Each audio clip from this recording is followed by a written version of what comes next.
අපි අප්‍රේල් 20 පැරිසියෙන් පිටත් වෙනවා හංගේරියාව වලට. එහෙම නැත්නම් කැපිටල් එක වෙන බුදාපෙස්ට් වලට. ඉතින් මම මේ වොලොග් එක පුරාවටම ගේන්නේ මගේ බර්ත්ඩේ එක වෙනුවෙන් මේ ගිය වැකේෂන් එක මිනි වැකේෂන් එක සතියක. ඉතින් මම මොනවද කරපු දේවල් කියලා ඔයාලට ගේන්නේ ගොඩාක් ආසාවෙන්. ඉතින් මම මුල ඉඳලම මම සෝලෝ ට්‍රැවල් කෙනෙක් විදිහට මමයි මගේ පුතයි ගියේ. ඉතින් කොහොමද බර්ත්ඩේ එකක් ලස්සනට සෙලිබ්‍රේට් කරන්න අපිට කට්ටිය ඕනෙම නැහැ. ඉතින් කොහොමද මම ලස්සනට මගේ බර්ත්ඩේ එක සෙලිබ්‍රේට් කරේ කියලා ඒ සතිය පුරාවටම කරපු දේවල් මම ඔයගලන්ට ගෙන්නයි යන්නේ. ඉතින් මේක තමයි මම දෙවිනියට රිසර්වේෂන් දාපු හොටෙල් එක. ඒ කියන්නේ මගේ බර්ත්ඩේ එක දවසේ උදේ ගත කරන්නේ මේ හොටෙල් එකේ. ඉතින් ඒක හරිම ලස්සන රූම් එකක්. ඔයාලට පේනවා ඇති එළිය කොහොමද පේන්නේ කියලා ලස්සන වීව් එකක් තියෙනවා. හරිම ප්ලෙසන්ට් ලුක් එකක් තියෙන රූම් එකක්. ඉතින් ගොඩාක් මම සතුටු වුණා. ඔයාලට බලන්න පුළුවන් කොහොමද මගේ සතුට කියලා පේනවනේ.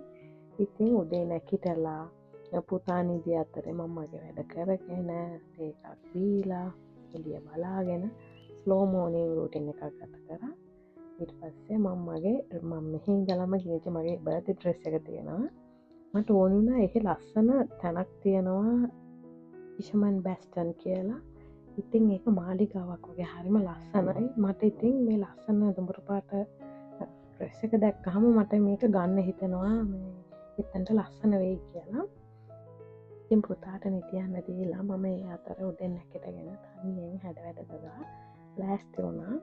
මට ගොඩාක් මගේ ගෙදර තියනවා වගේ බඩු තිබුණ නැහැ කොණ්ඩේ එහෙම හදාගන්න. ඒ වලට මම තියෙන දේවල් වලින් ලස්සනට ඇඳගෙන මේ විදිහට සීතල තියෙන හින්දා පොඩි ජැකට් එකක් දාගෙන අපි මේ විදිහට පිටත් වෙනවා පොඩි ෆොටෝ ෂූට්. මගේ ඉතින් කැමරමන් අපේ පුතා තමයි.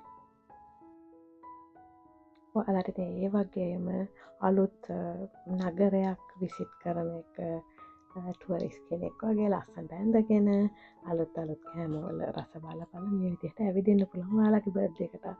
ඉතින් ඒකට මම කියන්නේ රටකට යන්න ඕනේ කියලා ඔයාලට පුළුවන් තමන්ගේ ඉන්න රටක ඉඳගෙන ඒ රටේ ගිහිල්ලා නැති ප්‍රදේශයකට ගිහිල්ලා මේ විදිහට ඇවිදලා තමන්ගේ දවස තමන්ගේ ස්පෙෂල් ඩේ එක ලස්සන කරගන්න. ඒ වගේම ඉතින් මම මල් දැක්කහම පුදුම පිස්සුවක් තියෙනවා. ඉතින් මලකුත් මං ගන්න අමතක කරලා ලොකු මල්. ඉතින් මං එක රෝස මලක් ගත්තා මට මල් බොකේ එකක් අරගෙන තියාගන්න තැනක් නැති නිසා. ඉතින් මේ විදිහට පාරවල් වල තියෙන දේවල් බල ඇවිදලා ඊට පස්සේ මම ගියා මගේ නේල්ස් හදාගන්න. මේ ඔක්කොම එක දවසක දේවල් නෙමෙයි. සතිය පුරාම මං කරපු දේවල්. ඉතින් මට නේල්ස් හදාගන්න ඕනෙකම තිබුණේ බර්ත්ඩේ එකට කලින්. එදා ඊස්ටර් හොලිඩේ එක නිසා මට නේල්ස් හදාගන්න බැරි වුණා. ඉතින් ඊට පහුවෙන්ද මට ඕනේ කරපුම නේල්ස් ස්පා එකෙන් නේල්ස් හදාගන්න පුළුවන් වුණා. මේ මගේ බර්ත්ඩේ එක දවසේ රෑ මම බැලුන් එකක් අරගෙන මට ඕක ගත්තන් පස්සේ දවසම ෆුල් ෆීල්. හරිම සතුටින් හිටියේ. මේ බර්ත්ඩේ එක දවසේ හැන්දෑවේ මගේ ඊළඟ පළවෙනි හොටෙල් එකෙන් චෙක් අවුට් වෙලා ඊළඟට ආපු හොටෙල් එක. ඒකත් හරිම ලස්සන හොටෙල් එකක් වුණා. ඉතින් මේ විදිහට තමයි මගේ බර්ත්ඩේ එක ගෙවුනේ. මේ හොටෙල් එකේ මම දවස් දෙකක් හිටියා. ඒ හින්දා අපි ගොඩාක් දේවල් වලට ගියා එතන ඉඳන්. මේ වගේ ඕගලන්ට යන රටක තියෙන ස්පෙෂල් දෙයක් කරන්න පුළුවන්. ඒ ඔයාලගේ බර්ත්ඩේ එකට මේ ටර්මල් පූල් එකක් මගේ ෆස්ට් එක්ස්පීරියන්ස් එක. මම මේ වගේ එකකට ගිහිල්ලා නැහැ. ඉතින් ඒ එක්ස්පීරියන්ස් එකක් ඒ වගේ අරගෙන ඊළඟට හොඳම වැඩේ තමයි මගේ කොණ්ඩේ ඇල්ලෙනවා. මම අහස නැහැ ඊට පස්සේ මොකද කරන්න කියලා හිතද්දී බ්ලෝ ඩ්‍රයි කරගන්න සැලුන් එකකට යනවා කියලා හිතුවා. ඊට පස්සේ මට හිතුණා හෙයා කට් එකක්ම එහෙමම ගන්න. මොකද පැරිස් වලට වඩා වියදමෙන් අඩුයි ඒ රට.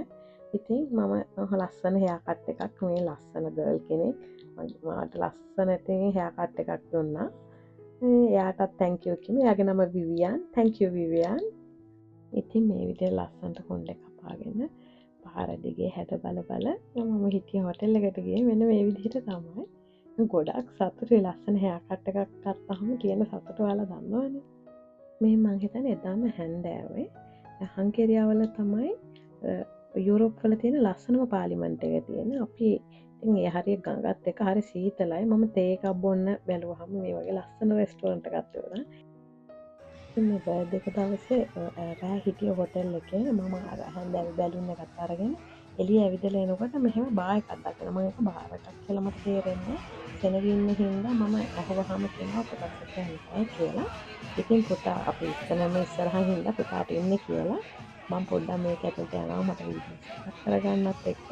ඉතින් ඔයගලන්ට ඇහෙනවා ඇති ඒ වෙලේ ඒකේ යන්නේ it's your birthday කියන සින්දුව. ඉතින් මට හරියම හැපි මගේ බර්ත්ඩේ එක දවසේ. මම ජීවිතේටවත් නොකරපු ඒ වගේ එක්ස්පීරියන්ස් එකක් මම තනියෙන් ගත්තා කියන්නේ මට හරිම සතුටුයි.